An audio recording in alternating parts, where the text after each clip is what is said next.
Hello दोस्तों, नमस्कार। एक बार फिर स्वागत है आपका दिव्यांश एजुकेशन चैनल में। दोस्तों, अगर चैनल पर पहली बार आए तो प्लीज़ चैनल को सब्सक्राइब जरूर करें। दोस्तों, जैसा कि आप सभी को पता है, वर्ग 1 एवं 2 की दोस्तों आपकी बहुत ही जल्द परीक्षाएं स्टार्ट होने वाली हैं। वर्ग 1 के एडमिट कार्ड आपके जारी हो चुके हैं। तो इसमें दोस्तों आप सभी को पता है कि पेडागोजी का वर्ग 2 में तो अभी भी बहुत ज़्यादा वेटेज है, क्योंकि सब्जेक्ट में आपकी पेडागोजी आने वाली है। तो सब्जेक्ट पेडागोजी के दोस्तों आज हम मतलब जो प्रत्येक सब्जेक्ट के लिए आपको काम में आएंगे, मैंने ऐसे क्वेश्चन सेलेक्ट किए हैं दोस्तों जो हर सब्जेक्ट के लिए कॉमन है, वह क्वेश्चन आते ही आते हैं। तो दोस्तों वर्ग 1 और 2 दोनों के लिए हेल्पफुल होने वाले हैं। लगभग 25 से 26 प्रश्न दोस्तों इस वीडियो में हम करने वाले हैं, तो वीडियो को आप पूरा जरूर देखें। और दोस्तों अगर आपको क्वेश्चन अच्छे लग रहे हैं तो वीडियो को लाइक ज़रूर कर देना दोस्तों, और चैनल को सब्सक्राइब जरूर कर लेना। तो चलिए दोस्तों वीडियो को स्टार्ट करते हैं। पहला क्वेश्चन जैसा कि आप देख रहे हैं, सतत व व्यापक मूल्यांकन में व्यापक शब्द का अभिप्राय है। तो दोस्तों व्यापक शब्द अपने आप में एक बहुत बड़ा शब्द है, जिसमें कि दोस्तों यहाँ पर हम बात करें तो कौन कौन से ऑप्शन हो जाएंगे, संज्ञानात्मक या सह संज्ञानात्मक, केवल संज्ञानात्मक, केवल सह संज्ञानात्मक, ना तो संज्ञानात्मक और ना ही। तो यहाँ पर दोस्तों ये ऑप्शन तो बिल्कुल गलत ही दिख रहा है। अब इसमें से केवल संज्ञानात्मक या केवल सह संज्ञानात्मक, तो यह भी दोस्तों आपकी दोनों ऑप्शन गलत हैं। इसमें संज्ञानात्मक और सह संज्ञानात्मक दोनों चीज़ें आ जाती हैं। जब व्यापक की बात की जा रही है तो दोनों चीज़ें इसमें शामिल हो जाएंगी। अब दोस्तों आपके संज्ञानात्मक क्या होते हैं? संज्ञानात्मक में दोस्तों आपकी जो मतलब जो जैसे आप पाठ्य पुस्तक पढ़ा रहे हैं, यानी कि दिमाग से संबंधित जो चीज़ें आप स्कूल में करवाते हैं, विद्यार्थियों को पढ़ाते हैं दोस्तों, उसमें हो जाता है आपका जैसे मान के चलो पढ़ाई करवा रहे हैं, बच्चे को मैथ्स के सवाल हल करवा रहे हैं, यानी कि पाठ्यक्रम से संबंधित जितनी भी क्रियाएं हैं आपकी सिर्फ और सिर्फ मतलब पढ़ाई से पाठ्यक्रम से संबंधित, वह आ जाएंगी संज्ञानात्मक में। और दोस्तों जो आपकी सहसंज्ञानात्मक है, तो इसमें खेल से संबंधित जितनी भी क्रियाएं होती हैं, जैसे कि आपकी अंत्याक्षरी हो गई, और दोस्तों और भी प्रोग्राम खेल करवाते हैं, आप खेल खेल में बच्चों को सिखाते हैं, इस प्रकार की क्रियाएं दोस्तों आपकी सहसंज्ञानात्मक में आ जाती हैं। नेक्स्ट क्वेश्चन, निम्नलिखित में से व्यक्तित्व मापन की प्रक्षेपी विधि है। तो दोस्तों यहाँ पर जो प्रक्षेपी और अप्रक्षेपी विधि है, इनसे भी बहुत ज़्यादा क्वेश्चन पूछे जाते हैं। तो दोस्तों यहाँ पर मैं आपको बता दूं कि प्रक्षेपी विधि और अप्रक्षेपी विधि का सीधा सीधा फंडा रहता है। जो प्रक्षेपी विधि होती है, कौन सी होती है दोस्तों? प्रक्षेपी विधि। प्रक्षेपी विधि में दोस्तों क्या होता है कि बच्चा इसमें सीधा सीधा क्या है, इसमें संबंधित होता है, बच्चा इसमें खुद इन्वॉल्व होता है। जैसे कि प्रक्षेपी विधियाँ आपने दोस्तों पढ़ी होंगी, कौन कौन सी पढ़ी होंगी? CAT पढ़ी होगी आपने, TAT पढ़ी होगी दोस्तों। व्यक्तित्व मापन परीक्षण की यह विधियाँ होती हैं, CAT, TAT, SCT होती है। और दोस्तों आपका रोसा स्याही धब्बा परीक्षण है, जिसको IBT बोलते हैं। इस प्रकार की जो विधियाँ होती हैं वह होती हैं आपकी प्रक्षेपी विधियाँ। और जो प्रक्षेपी विधियों में दोस्तों क्या होता है, व्यक्ति के चेतन मन का, इसमें क्या है, व्यक्ति के प्रक्षेपी विधियों में व्यक्ति के अचेतन मन को जाना जाता है। क्या किसको जाना जाता है? अचेतन मन को जाना जाता है। इसमें कुछ कार्ड वगैरह दे दिए जाते हैं, और उनके द्वारा व्यक्ति की जो भावना रहती हैं अंदर की, उनको यहाँ पर क्या किया जाता है, प्रकट करवाया जाता है। और अप्रक्षेपी विधियाँ होती हैं दोस्तों, इसमें बच्चा स्वयं इन्वॉल्व नहीं होता है। अप्रक्षेपी विधियों में क्या होता है कि एक ऑब्जर्वर रहता है, यानी कि एक देखने वाला होता है। जैसे कि अप्रक्षेपी विधियों में हम बात करें आत्मकथा लेखन की, व्यक्ति इतिहास की, प्रश्नावली, साक्षात्कार विधि, यानी कि बच्चा उसमें क्या है, खुद इन्वॉल्व ना होकर एक दूसरा व्यक्ति उसके ऊपर कोई कहानी लिखता है, या दोस्तों साक्षात्कार लेता है, या दूसरा व्यक्ति ऑब्जर्वेशन करता है। तो इस प्रकार की विधियाँ अप्रक्षेपी होती हैं। इसमें क्या है, चेतन मन का, बच्चे के चेतन मन का मूल्यांकन किया जाता है।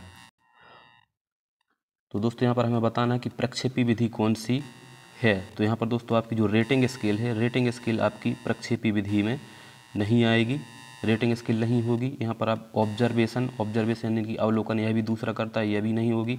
साक्षात्कार भी नहीं होगा, क्योंकि साक्षात्कार भी एक दूसरा व्यक्ति ही लेता है। और दोस्तों यहाँ पर प्रासंगिक अंतर्बोध परीक्षण, यानी कि थेमेटिक अप्रेंटिस टेस्ट, तो दोस्तों यह आपका होता है प्रक्षेपी विधि, क्योंकि बच्चा इसमें स्वयं इन्वॉल्व होता है, स्वयं इस टेस्ट को वह देता है। तो आपका हो जाएगा प्रासंगिक अंतर्बोध परीक्षण। नेक्स्ट क्वेश्चन है, बबलाने की क्रिया में प्रथम सोपान होता है। दोस्तों यहाँ पर बबलाने की प्रक्रिया में प्रथम सोपान पूछा गया है कि जब जो बच्चा है, यहाँ पर मैं आपको बता दूं कि बबलाने की क्रिया है दोस्तों जो 2 माह से स्टार्ट हो जाती है। और सबसे पहली जो आपकी मतलब क्रिया होती है वो होती है आपकी कौन सी होती है, रोना होती है, जिसको कि क्रेइंग भी बोला जाता है। और इसके बाद आपकी होती है बेबलिंग, यानी कि बबलाना। बबलाना मतलब जो बच्चा 2 माह का लगभग होता है तो आ इस प्रकार के स्वर निकालने लगता है। तो बबलाने की क्रिया में प्रथम जो सोपान होता है वह होता है आपका स्वर। बच्चा स्वर निकालना ही सबसे प्रथम सीखता है। नेक्स्ट क्वेश्चन है, बहुसंस्कृत पृष्ठभूमि वाली कक्षा में भाषा शिक्षक को क्या करना चाहिए? बहुसांस्कृतिक पृष्ठभूमि वाली कक्षा में भाषा शिक्षक को क्या करना चाहिए, यानी कि जहाँ पर बहुसांस्कृतिक यानी कि बहुत सी संस्कृतियों के लोग पढ़ते हैं, जहाँ पर चाहे आपको किसी भी संस्कृति का हो, किसी भी धर्म का हो, तो वहाँ पर शिक्षक को क्या करना चाहिए? मौखिक कौशलों पर बल देना चाहिए। सिर्फ मौखिक की बात कही जाए तो यह गलत है। अभिव्यक्तात्मक कौशल पर बल देना चाहिए, यह हो सकता है। परस्पर बातचीत करने का अधिक से अधिक अवसर देना चाहिए, यह बिल्कुल सही हो सकता है। बच्चों को मानक भाषा, सिर्फ बच्चे मानक भाषा से ही नहीं सीखते हैं, बच्चे अपनी क्षेत्रीय भाषा का प्रयोग करके अपनी जो क्षेत्र की भाषा होती है उस भाषा पर प्राथमिक स्तर पर या माध्यमिक स्तर पर भी बहुत ज़्यादा बल दिया जाता है। तो यहाँ पर दोस्तों अभिव्यक्तात्मक तो सही है, लेकिन उससे ज़्यादा सही यहाँ पर हम बात करें कि परस्पर बातचीत करने का अधिक से अधिक अवसर देना चाहिए। अगर वहाँ पर बहुत संस्कृति के बच्चे आते हैं, कई प्रकार की संस्कृतियों से एक दूसरे से बात करेंगे तो एक दूसरे की संस्कृति से परिचित होंगे, तो यहाँ से ज़्यादा ऑप्शन जो सही हो जाएगा वह हो जाएगा परस्पर बातचीत करने का अधिक से अधिक अवसर देना चाहिए। अगर यह ऑप्शन नहीं होता तो अभिव्यक्ति कौशल पर भी यहाँ पर बल सही हो जाता, लेकिन अगर यह ऑप्शन है तो उसके आगे यह जो ऑप्शन है आपका गलत हो जाएगा। नेक्स्ट क्वेश्चन है, चम्मच पकड़ने की क्रिया बालक सीखता है। तो जब एक बच्चा चम्मच पकड़ेगा, बच्चे को चम्मच पकड़ने के लिए किन किन चीज़ों की आवश्यकता होगी? इसके लिए दोस्तों उसको हाथ की आवश्यकता तो होगी ही होगी। तो यहाँ पर आपको ऑप्शन देखना है, आँख एवं हाथ। सामाजिक विकास का इससे कोई संबंध नहीं। शारीरिक विकास हो सकता है, लेकिन सिर्फ शारीरिक विकास में कई चीज़ें आ जाती हैं।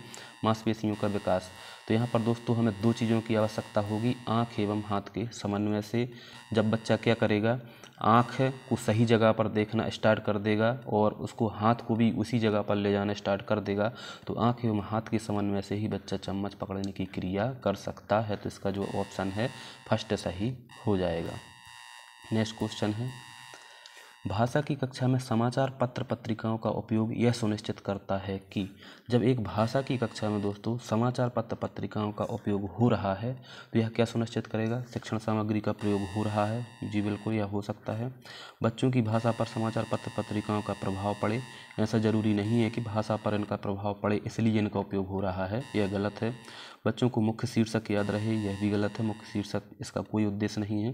बच्चे प्रमाणित लेख, समाचार आदि पर अपनी प्रतिक्रिया देने की क्षमता रखते हों, तो यहाँ पर दोस्तों प्रमाणित लेख की बात यहाँ पर की गई है, तो ऐसा इसका कोई उद्देश्य नहीं रहता कि लेख मतलब समाचार पत्रों पर अपनी प्रतिक्रिया देना ही इसका उद्देश्य है, ऐसा नहीं है। तो यहाँ पर दोस्तों यह सुनिश्चित करता है भाषा की कक्षा में समाचार पत्र पत्रिकाओं का उपयोग कि शिक्षण सामग्री का उपयोग यहाँ पर हो रहा है, तो इसका जो फर्स्ट ऑप्शन है यह सही हो जाएगा। नेक्स्ट क्वेश्चन है, विकास के निर्धारक तत्व हैं। विकास के निर्धारक जो तत्व हैं वह कौन कौन से हैं? माता पिता का स्वास्थ्य। तो अगर बच्चे के विकास की हम अगर बात करें तो यहाँ पर माता पिता का स्वास्थ्य इतना ज़्यादा प्रभाव नहीं डालता है, डालता तो है, यह बाहरी कारकों में दोस्तों यह डालेगा, लेकिन जो है इतना जो प्रभाव इस पर नहीं डालेगा। माता पिता का शैक्षिक स्तर यह प्रभाव डालता है, लेकिन मुख्य प्रभाव यह नहीं है। परिवार का सामाजिक संबंध यह भी है, लेकिन इसका जो मुख्य प्रभाव यह नहीं है। बच्चे से संबंधित जो मेन फैक्टर है यहाँ पर बच्चे के विकास पर, वह है परिपक्वता एवं सीखना। अगर बच्चा परिपक्व हो जाएगा और सीख जाएगा तो उसका क्या है, विकास सबसे ज़्यादा होगा। तो परिपक्वता सबसे ज़्यादा प्रभाव डालती है बच्चे के विकास पर। नेक्स्ट क्वेश्चन है, पाठ्य पुस्तक भाषा शिक्षण में मुख्यतः क्या सहायता करती है? जो आपकी एक भाषा कक्षा में भाषा शिक्षण में पाठ्य पुस्तक होती है, यह क्या सहायता करती है, इसका क्या उद्देश्य रहता है? बच्चों को विभिन्न पर्वों की जानकारी, सिर्फ पर्वों की जानकारी के लिए पाठ्य पुस्तक नहीं होती है, ऑप्शन आपका गलत हो जाएगा। व्याकरण नियम कंठस्थ, जहाँ कंठस्थ की बात की जाए वह आपका ऑप्शन गलत हो जाएगा। भाषा की विभिन्न छटाएँ या घटाएँ प्रस्तुत करती है, यह आपका सही है। बच्चों का आकलन करती है, आकलन करना भी सही है, लेकिन जहाँ पर यहाँ लिखा है कि भाषा की विभिन्न घटाएं प्रस्तुत करती है, यह ऑप्शन आपका सबसे सही हो जाएगा। तो यहाँ पर दोस्तों आपका सी आंसर सही है, जबकि यहाँ पर आकलन करती है हो सकता था अगर यह ऑप्शन नहीं होता तो। नेक्स्ट क्वेश्चन है, निम्न में से संज्ञानात्मक संप्रति का न्यूनतम स्तर क्या है? तो यहाँ पर दोस्तों संज्ञानात्मक संप्रति का न्यूनतम स्तर पूछा गया है। तो दोस्तों यहाँ पर आपने देखा होगा कि जो ब्लूम थे, BS ब्लूम, उन्होंने दोस्तों यहाँ पर कितने 6 स्तर बताए थे। ज्ञान, अवबोध, ज्ञानोपयोग, विश्लेषण, संश्लेषण और मूल्यांकन। यानी कि सबसे पहले ज्ञान बताया था, फिर यहाँ पर दोस्तों ज्ञान के बाद बोध बताया था जिसको अवबोध बोलते हैं, फिर ज्ञानोपयोग यानी कि अनुप्रयोग बताया था, फिर विश्लेषण बताया था, फिर आपका संश्लेषण बताया था, फिर लास्ट में क्या बताया था? मूल्यांकन। यानी कि सबसे ऊपर होता है, यानी कि सबसे उच्च स्तर पर क्या होता है? मूल्यांकन होता है, और सबसे निचले स्तर पर क्या होता है? आपका ज्ञान होता है। तो यहाँ पर पूछा गया है कि संज्ञानात्मक संप्रति का न्यूनतम स्तर क्या है? तो यहाँ पर आपका हो जाएगा ज्ञान, और सबसे उच्च स्तर अगर पूछा जाए तो हो जाएगा आपका मूल्यांकन। लेकिन दोस्तों इसमें क्रैथवाल और मसीहा ने सन 2000 में से मैं क्या किया था? परिवर्तन कर दिया था। तो मूल्यांकन को दोस्तों रख दिया था 5वें स्तर पर, और जो आपका संश्लेषण यानी कि एनालाइजिंग, इसको रख दिया था सबसे उच्च स्तर पर। अगर संशोधित रूप में पूछे तो आपको संश्लेषण बताना है, और यहाँ पर दोस्तों प्रारंभिक रूप में पूछे तो आपको, अगर उसमें संशोधित ना लिखा हो तो आपको मूल्यांकन ही लगाना पड़ेगा। तो दोस्तों नेक्स्ट क्वेश्चन देखते हैं। मस्तिष्क का 75% विकास किस आयु में होता है? तो मस्तिष्क का जो 75% विकास है वह 2 वर्ष की आयु में होता है, या 5 वर्ष की आयु में होता है, या आपका 10 वर्ष की आयु में, या आपका 21 वर्ष की आयु में। तो मस्तिष्क का जो 75% विकास है वह हो जाता है आपका 5 ईयर्स में। 5 वर्ष की आयु में बच्चे के मस्तिष्क का 75% विकास हो जाता है। वाइगोत्स्की के अनुसार सीखने को खालिस्तान से पृथक नहीं किया जाता। तो आपको मैं वाइगोत्स्की का चैप्टर पहले करवा चुका हूं दोस्तों, अगर उससे दोस्तों एक भी क्वेश्चन बाहर नहीं जाएगा। अगर आपने वाइगोत्स्की का वह वीडियो देख लिया है तो लगभग वहीं से पूरे क्वेश्चन आते हैं, और उसमें मैं बता चुका हूं कि वाइगोत्स्की ने पूरा दोस्तों जो अपना शिक्षण का जो सिद्धांत दिया है, सामाजिक विकास का सिद्धांत, सामाजिक सांस्कृतिक संज्ञानात्मक सिद्धांत जो दिया है वह सीधा दोस्तों सामाजिक संदर्भ से ही संबंधित है, सांस्कृतिक से संबंधित है। तो सामाजिक और सांस्कृतिक उपकरणों का सबसे ज़्यादा उपयोग किया है वाइगोत्स्की ने। तो सीधा आंसर हो जाएगा कि सामाजिक संदर्भ से पृथक नहीं किया जा सकता। नेक्स्ट क्वेश्चन है, सीखने की प्रक्रिया में विद्यार्थी द्वारा की गई त्रुटियों के संबंध में कौन सा कथन सर्वोत्तम है? तो यहाँ पर आपको बताना है कि सीखने की प्रक्रिया में विद्यार्थी द्वारा की गई त्रुटियों के संबंध में कौन सा कथन सर्वोत्तम है? तो त्रुटियां यहाँ पर दोस्तों एक क्या हो सकती हैं? त्रुटियां अधिगम प्रक्रिया का भाग होती हैं। ऐसा नहीं है कि विद्यार्थी को कभी त्रुटियां नहीं करना चाहिए। प्रत्येक विद्यार्थी से प्रारंभ में त्रुटियां होती हैं, और त्रुटियों से ही अभ्यर्थी सीखता है। विद्यार्थियों की लापरवाही के कारण त्रुटियां होती हैं ऐसा नहीं है। कभी कभी विद्यार्थी त्रुटियां कर सकता है, तो यह भी नहीं है। यहाँ पर दोस्तों त्रुटियां अधिगम प्रक्रिया का भाग होती हैं। एक व्यक्ति, जैसा कि आपने देखा होगा, असफलताओं के बाद ही सफलता मिलती है। चाहे आप कंपटीशन की तैयारी की बात करें, चाहे कहीं भी करें, अगर आपको पहले असफलता मिली है तो आपका जो विश्वास है और ज़्यादा दृढ़ होता जाता है कि चलो यहाँ तक मैं पहुँच गया हूँ, तो इसके आगे अब और जाऊँगा। तो इस प्रकार लगातार व्यक्ति त्रुटियाँ करता है, तो त्रुटियों के करने के बाद ही व्यक्ति सीखता है। तो त्रुटियाँ अधिगम प्रक्रिया का क्या है? भाग हैं। नेक्स्ट क्वेश्चन है, भाषा शिक्षण के संदर्भ में कौन सा कथन सही नहीं है? तो आपको यहाँ पर बताना है कि भाषा शिक्षण के संदर्भ में कौन सा कथन सही नहीं है। भाषा अर्जन और भाषा अधिगम में अंतर होता है। जी हाँ, भाषा अर्जन अलग है और भाषा अधिगम अलग चीज़ है। ठीक है, भाषा शिक्षण में केवल भाषाई शुद्धता पर ही अधिक बल रहता है। यहाँ पर अधिक रहता है, यहाँ पर बल लिखना था। भाषा सीखने में अन्य विषयों का अध्ययन अध्यापन सहायक होता है। जी, यह बिल्कुल सही है। समृद्ध भाषा परिवेश भाषा अर्जित करने में सहायक होता है, यह भी सही है। तो यहाँ पर भाषा शिक्षण में केवल भाषाई शुद्धता पर ही बल रहता है, यह आपका गलत हो जाएगा। बाकी सभी ऑप्शन हैं जो आपके सही हो जाएंगे। नेक्स्ट क्वेश्चन है, सीखने के लिए स्वतंत्रता एवं निरंतरता को आवश्यक माना है। यहाँ पर दोस्तों सीखने के लिए स्वतंत्रता और निरंतरता को आवश्यक किसने माना है? आपके स्किनर, फ्रोवेल, चॉम्स्की या पियाजे। तो दोस्तों जो चोम्स्की की हम बात करें तो इन्होंने भाषा अर्जन सिद्धांत दिया है कि बच्चा क्या है, एक डिवाइस के साथ पैदा होता है, बच्चा मतलब भाषा अर्जन तंत्र के साथ पैदा होता है। तो यह बात इन्होंने कही है। तो यहाँ पर स्वतंत्रता और निरंतरता पर बल इन्होंने नहीं दिया है। पियाजे ने कहा कि बच्चा एक खोजी प्रवृत्ति का होता है, एक नन्हे वैज्ञानिक है, तो इन्होंने स्वतंत्रता पर बल दिया है, लेकिन निरंतरता की बात इन्होंने यहाँ पर मतलब नहीं की है।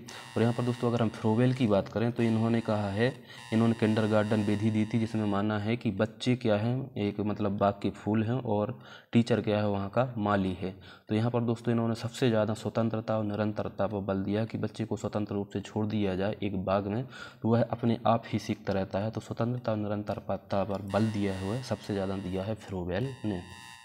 नेक्स्ट क्वेश्चन है, भाषा शिक्षण के लिए आवश्यक है कि शिक्षक बहुत सारी भाषाएं जानता हो। यह बिल्कुल गलत है, ऐसा कोई भी ज़रूरी नहीं है।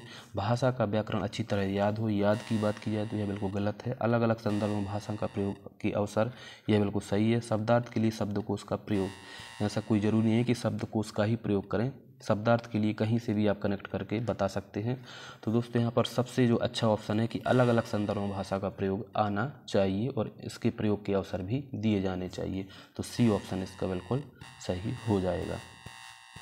नेक्स्ट क्वेश्चन है, यह है खालिस्तान के माध्यम से कि मनुष्य की क्षमता और उनके वातावरण में कार्य करने की क्षमता में वृद्धि होती है।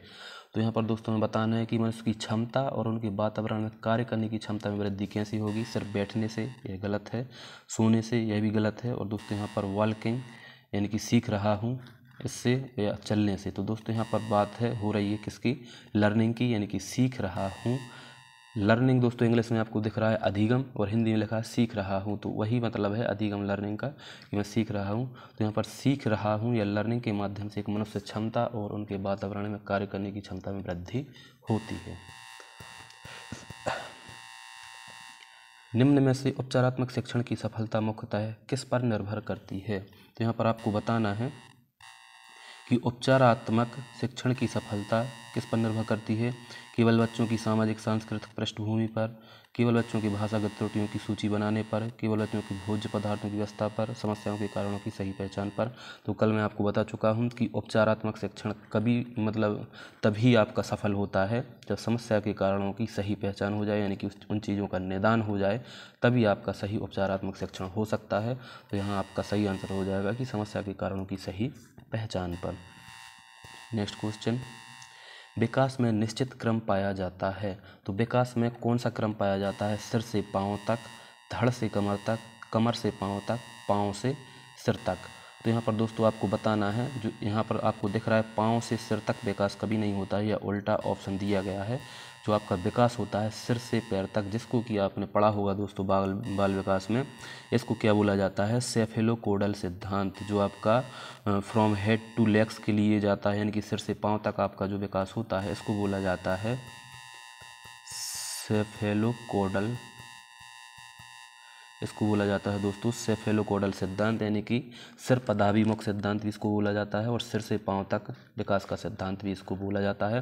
विकास के दोस्तों कई प्रकार के सिद्धांत होते हैं, जिनमें कि दो प्रमुख रूप से पूछे जाते हैं। एक तो आपका पूछा जाता है सिर पदाभिमुख यानी कि सेफेलोकोडल सिद्धांत, जिसको सिर से पाँव तक बोला जाता है, और एक दोस्तों आपका होता है प्रैक्सिमोडिस्टल। कौन होता है, प्रैक्सिमोडिस्टल। प्रैक्सिमोडिस्टल सिद्धांत को दोस्तों क्या बोला जाता है, इसको बोला जाता है केंद्र से बाहर की ओर, या केंद्र टू पेरीफेरी भी इसको बोला जाता है, केंद्र से बाहर की ओर सिद्धांत भी इसको बोला जाता है। तो आपको याद रखना है प्रॉक्सिमोडिस्टल यानी कि व्यक्ति की रीढ़ की हड्डी का सबसे पहले विकास होगा, इसके बाद में उसके अन्य मांसपेशियों का, यानी कि रीढ़ की हड्डी से बाहर की ओर इसके बाद विकास जाएगा। और जो सेफेलोकोडल होता है कि सबसे पहले बच्चे का भ्रूण में, यानी भ्रूण में जब उसका विकास होगा तो सबसे पहले सिर उसका बनेगा, उसके बाद हाथ पाँव का आकार बनेगा। तो ये दो सिद्धांत दोस्तों बहुत ही महत्वपूर्ण है, यह हमेशा पूछे जाते हैं।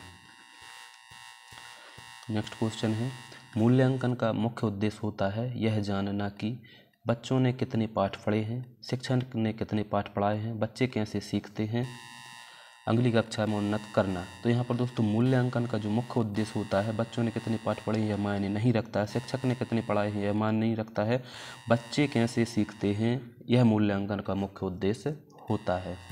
नेक्स्ट क्वेश्चन है, वृद्धि एवं विकास एक दूसरे से अंतर संबंधित और अंतर्निर्भर हैं, विपरीत हैं, समान हैं या अलग अलग हैं। तो दोस्तों वृद्धि एवं विकास कभी भी विपरीत या अलग नहीं हो सकते और समान भी नहीं हम इनको कह सकते। जो वृद्धि एवं विकास हैं इनमें दोस्तों डिफरेंस है या समान नहीं है। वृद्धि का मतलब क्या होता है? वृद्धि का मतलब है दोस्तों सिर्फ और सिर्फ क्या इसमें शारीरिक विकास। वृद्धि का मतलब सीधा सीधा क्या है? शारीरिक विकास, यानी कि जो आपके शरीर में जो ग्रोथ हो रही है वह आपकी वृद्धि है। लेकिन विकास का मतलब सिर्फ शारीरिक विकास ही नहीं लिया जाता है, इसमें मानसिक शारीरिक दोनों विकास आपके शामिल होते हैं। मानसिक, शारीरिक, सामाजिक, सांस्कृतिक, यानी जितना भी डेवलप आपके शरीर में हो रहा है, चाहे आपके दिमाग का विकास हो रहा हो, चाहे आपके शरीर का विकास हो रहा हो, वह हो जाता है आपका विकास, डेवलपमेंट। लेकिन वृद्धि का सीधा सीधा संबंध किससे जोड़ा जाता है? सिर्फ और सिर्फ आपके शारीरिक विकास से, यानी कि जो शरीर में वृद्धि हो रही है। वृद्धि एक समय बाद दोस्तों रुक जाती है, लेकिन विकास मृत्यु पर्यंत तक चलता रहता है। विकास एक अनिरंतर प्रक्रिया है, यह हमेशा चलती रहती। तो आपको दोस्तों याद रखना है, जो वृद्धि एवं विकास हैं एक दूसरे से अंतर संबंधित और आत्मनिर्भर हैं, यह अलग कभी नहीं हो सकते हैं। अंतर संबंधित और अंतर्निर्भर होते हैं और कभी भी यह समान नहीं होते। वृद्धि का डेफिनेशन अलग है और विकास की डेफिनेशन अलग है, जो कि मैं आपको बता चुका हूँ। नेक्स्ट क्वेश्चन है, पाठ पढ़कर बच्चों से प्रश्न बनवाने से इस बात का पता चलता है कि बच्चे प्रश्नवाचक शब्दों से परिचित हैं या नहीं। शिक्षक को यह जानने का अवसर मिलता है कि बच्चों ने पाठ को कितनी गहराई से समझा है। यह सही क्वेश्चन है, मतलब सही आंसर हो सकता है। कक्षा कार्य की अच्छी युक्ति पूरी होती है, गलत है। प्रश्न बनाने की आदत का विकास होता है, यह भी गलत है। तो यहाँ पर दोस्तों आपको बताना कि पाठ पढ़कर बच्चों से प्रश्न बनवाने से क्या होता है कि शिक्षक को यह जानने का अवसर मिलता है कि बच्चों ने पाठ को कितनी गहराई से पढ़ा है। यह आंसर इसका सही हो जाएगा। नेक्स्ट क्वेश्चन है, विकास की गति एक व्यक्ति से दूसरे व्यक्ति में भिन्न होती है, परंतु प्रतिरूप हैं जो खालिस्तान का अनुसरण करते हैं। तो विकास की गति एक व्यक्ति से दूसरे व्यक्ति में भिन्न हो सकती है, यानी कि दो व्यक्ति हैं, भले ही उनका जन्म एक साथ हुआ हो, उनमें एक व्यक्ति जल्द पढ़ना सीख सकता है, एक थोड़ी लेट पढ़ना सीखेगा। एक व्यक्ति मोटा हो सकता है, एक व्यक्ति पतला हो सकता है। तो विकास की गति तो भिन्न हो सकती है, लेकिन अगर हम प्रतिरूप की बात करें दोस्तों, तो प्रत्येक व्यक्ति में एक समान प्रतिरूप से ही विकास होगा। एक बच्चा है जो सबसे पहले बैठना ही सीखेगा, डायरेक्ट चलना नहीं सीख सकता। तो एक दोस्तों एक प्रकार का अनुक्रम होता है, एक व्यवस्थित इनका चरण होता है कि इन चरणों से गुजर कर ही बच्चे का विकास होगा। तो यहाँ पर दोस्तों कहने का सीधा सीधा मतलब है कि इनका अनुक्रमिक एवं व्यवस्थित विकास होता है। डायरेक्ट बच्चा बोलना नहीं सीख सकता, पहले वह बड़बड़ाएगा, स्वर व्यंजन सीखेगा, उसके बाद बोलना सीखेगा। और इसी प्रकार से दोस्तों है जो धीरे धीरे एक व्यवस्थित क्रम में विकास होता है। तो निश्चित प्रतिरूप एवं निश्चित क्रम के अनुसार एक सिद्धांत है, उसी के अनुसार आपका विकास होता है, जिसकी कि अनुक्रमिक एवं व्यवस्थित विकास का सिद्धांत भी बोला जाता है। नेक्स्ट क्वेश्चन है, निम्न में से कौन सा शिक्षण का सिद्धांत नहीं है? तो दोस्तों शिक्षण के सिद्धांत भी बहुत सारे होते हैं, या सिद्धांत आपको एक बार पढ़ना है, इनसे ज़्यादा डीपली क्वेश्चन नहीं आते। क्वेश्चन हमेशा ऐसा ही बनता है कि कौन सा शिक्षण का सिद्धांत नहीं है या है, या एक आपको कोई डेफिनेशन मतलब एक परिभाषा टाइप की दे दी जाएगी और उसमें पूछ लिया जाएगा कि इसमें कौन सा सिद्धांत लागू हो रहा है। तो यहाँ पर दोस्तों कौन सा शिक्षण का सिद्धांत नहीं, स्वाभाविकता का सिद्धांत यहाँ पर दोस्तों होता है।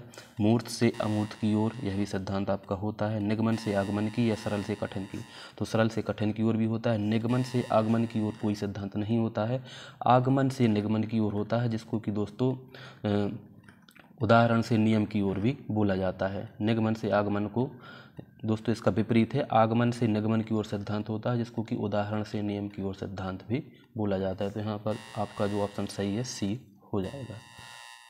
नेक्स्ट क्वेश्चन है, नाटक, सिनेमा, परिचर्चा, वाद विवाद आदि बच्चों की खालिस्तान व स्वाभाविक एवं खालिस्तान प्रतिक्रिया व्यक्त करने की क्षमता का विकास करने में मदद करते हैं। तो यहाँ पर दोस्तों आपको 3 शब्द चूज़ करना है कि इन पर कौन से शब्द आपके सही बैठ रहे हैं। नाटक, सिनेमा, परिचर्चा, वाद विवाद, यानी कि एक बच्चे को आप नाटक करवाएंगे, सिनेमा दिखाएंगे, परिचर्चा करेंगे, वाद विवाद करेंगे, तो इससे बच्चे में क्या होगा? यहाँ पर मानक भाषा बिल्कुल गलत है। यहाँ पर योजना, सरलता, लिखित, यह भी हम दोस्तों बात करें तो योजना का यहाँ पर कोई औचित्य नहीं हो रहा है। अभिव्यंजना, व्यक्तिगतता, मौखिक, यह भी दोस्तों यहाँ पर गलत है। यहाँ पर दोस्तों आपकी बच्चों की क्या स्वतंत्र, मौखिक एवं लिखित प्रतिक्रिया व्यक्त करने की क्षमता का विकास होता है। यहाँ पर दोस्तों नाटक, सिनेमा, परिचर्चा, वाद विवाद से क्या है? स्वतंत्र स्वतंत्र मौखिक एवं लिखित प्रतिक्रिया व्यक्त करने की क्षमता का क्या होता है, विकास होता है। नेक्स्ट क्वेश्चन है स्थूल क्रियात्मक कौशल हैं। यहाँ पर दोस्तों आप देख रहे हैं ग्रॉस मोटर स्किल। तो स्थूल दोस्तों जो आपके कौशल होते हैं सीखने के कितने होते हैं, 2 प्रकार के। एक होते हैं आपके ग्रॉस मोटर स्किल और एक होते हैं दोस्तों आपके सूक्ष्म मोटर स्किल, जिसको हम बोल सकते हैं या जिसको हम क्या बोल सकते हैं, माइक्रो मोटर स्किल भी बोलते हैं। इसको सकल मोटर या ग्रॉस मोटर स्किल बोलते हैं। तो 2 प्रकार के होते हैं। बच्चा मतलब 2 प्रकार से सीखता है। तो आपके दोस्तों ग्रॉस मोटर स्किल में क्या आ जाता है, ग्रॉस मोटर स्किल में आपके आ जाते हैं जैसे कि आपका हो जाएगा बैठना, चलना और आपका हो जाएगा दौड़ना। तो इस प्रकार के आपके जो हैं ग्रॉस मोटर स्किल होते हैं। और आपके जो दोस्तों हम फाइन मोटर स्किल भी बोले, फाइन या सूक्ष्म या माइक्रो मोटर स्किल भी इनको बोलते हैं। तो यहाँ पर दोस्तों फाइन मोटर स्किल की हम बात करें, अगर